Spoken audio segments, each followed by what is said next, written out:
নবীজি প্রথম হাসরের ময়দানে উঠেই প্রথম যে কথাটা বলবেন, ইয়া আখি জিব্রাইল আইনা উম্মতি।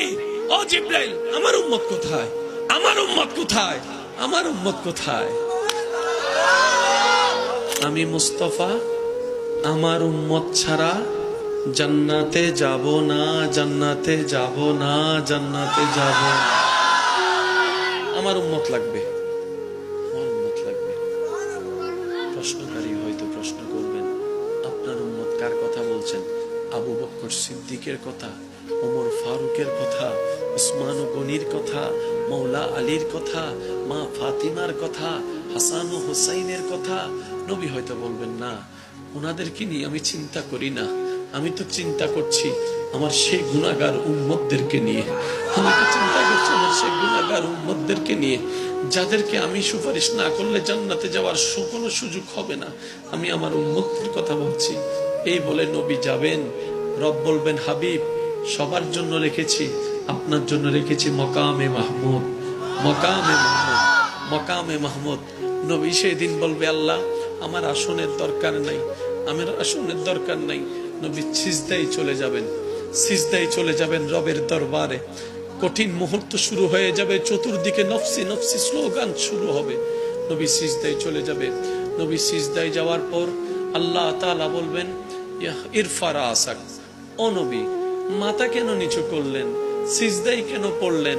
আজকে তো আপনার কান্না করার দিন নয়, আজকে তো আপনার হাসার দিন, আনন্দের দিন, আনন্দের দিন।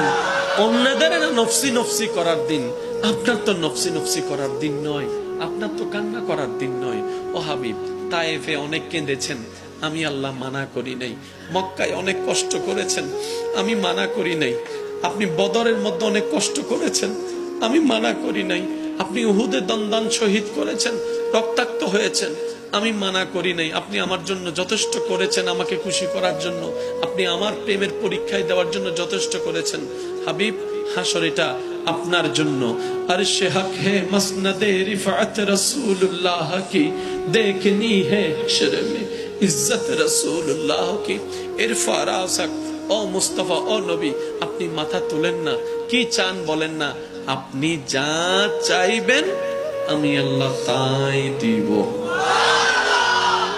এবারে নবী বলবেন, আল্লাহ, আমার উম্মত, রব্বি হাবলি উম্মতি, রব্বি হাবলি উম্মতি।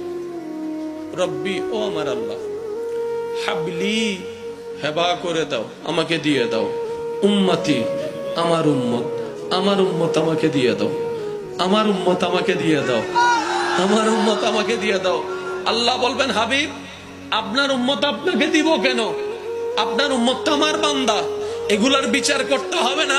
নবী বলবে, ও আল্লাহ, তুমি যদি বিচার শুরু করো,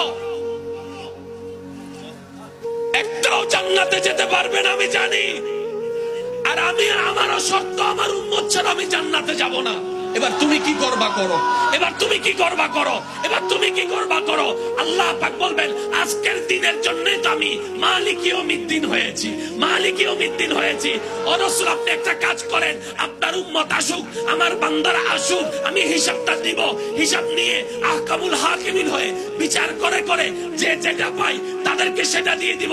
তো জাহান্নামীরা জাহান্নামে যাবে, আপনি সিজদায় পড়ে আমার কাছে সুপারিশ করেন, আমি আপনার সুপারিশ কবুল করে করে জাহান্নামীদেরকে জান্নাতি করে দেব।